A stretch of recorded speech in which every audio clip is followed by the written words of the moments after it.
Hi everyone, it's Jen Pisano from Gypsy Moon Inc. and For Alchemy Mystery School. And I just wanted to pop in and have a little chat about resistance. So it's something that's been coming up. I'm hearing a lot of women talking about, even through my weekend that I just shared with some fierce, powerful women at the Art of Feminine Presence. And the thing that I kept hearing and overhearing in different conversations was the why that I cannot go after the life that I know I already want. Now, how does that happen and how does it show up is what I want to talk to you about today. So, I know this a little too well because it's been in every time I've went for a big, huge training, including my priestess training.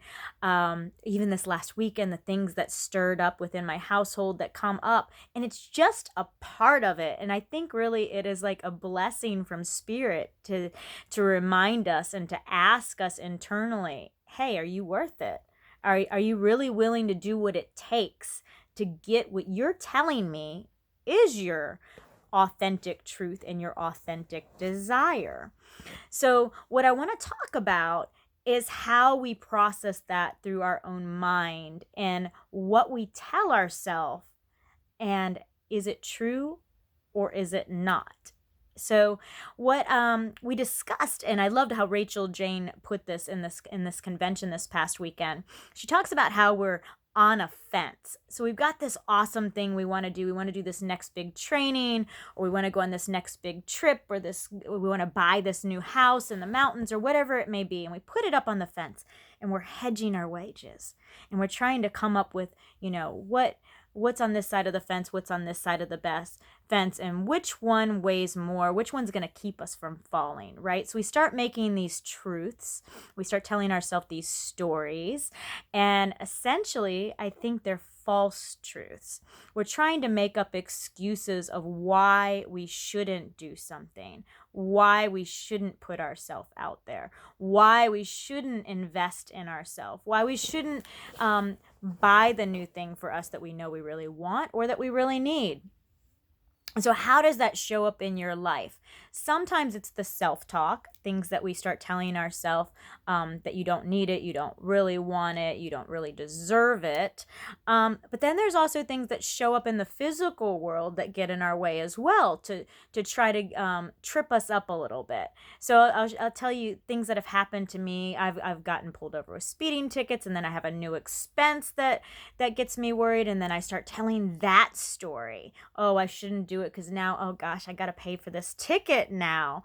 Or this weekend, my son got sick, and I'm like, oh, the mom in me is like, oh, I shouldn't go to the training. My little boy needs me, even though I already had the hotel reservation taken care of, and I've already had the ticket taken care of. There's that small part that says, no, you're needed elsewhere, and it really causes an interconflict.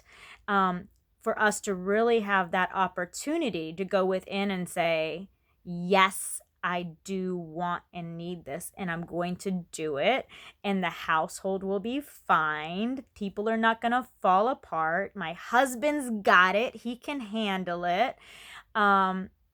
In having that self conversation, it can go one or two ways, right? I could have just thrown everything in, thrown in the towel, and said, yes, I've been wanting to do this training with Rachel Jane, but he's sneezing. I need to be home. He needs his mama. And there's a huge part of me as the nurturer and the mother that I am, that's a really, really strong, hard pull, that it was hard for me to walk out the door and continue forward with what I know I needed for this part of my soul purpose, this part of my path. It shows up in other ways where people get unexpected bills in the mail. This happened to me on my priestess path. All of a sudden, Humana Insurance decided that they weren't going to pay for a hospital visit, and out of nowhere we got a very large bill that needed to be resubmitted, and we got it taken care of. But wow, was that a shock when I opened the envelope, and I was like, I can't add to that expense. This is just, it's too much, right? And this is priority. I have to do this. And really, if we look above that, if we look above the problem and the flatness that's on the surface, there's always something underlying there. There's a real truth. So we create all these false problems that make a safe space, a way to not live in our most authentic truth, or to shine our light, or to share our message. There's always going to be something that gets in the way, a little obstacle. And you have to make the conscious choice. Are you going to jump off the fence? Are you going to stay there? Or are you going to fall off the fence? And you get to choose. That's the thing. It's always your choice. You always have free will. What are you going to choose? How are you going to impact your family, yourself? How are you going to share and spread your message or share your sacredness? How are you going to do that? Or are you going to stay on the fence? And are you going to continue to keep it safe and small?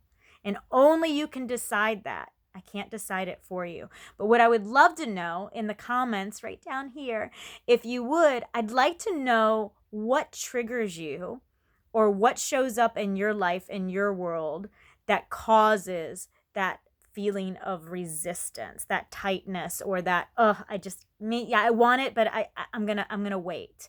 What is it that shows up for you? Is it family obligations? Is it finances? Is it a situation that just came out of nowhere in your mind? Anyways, I want to know what it is, and then we'll pop back on and we will talk about that. Thank you so much for tuning in, and I look forward to talking to you again soon.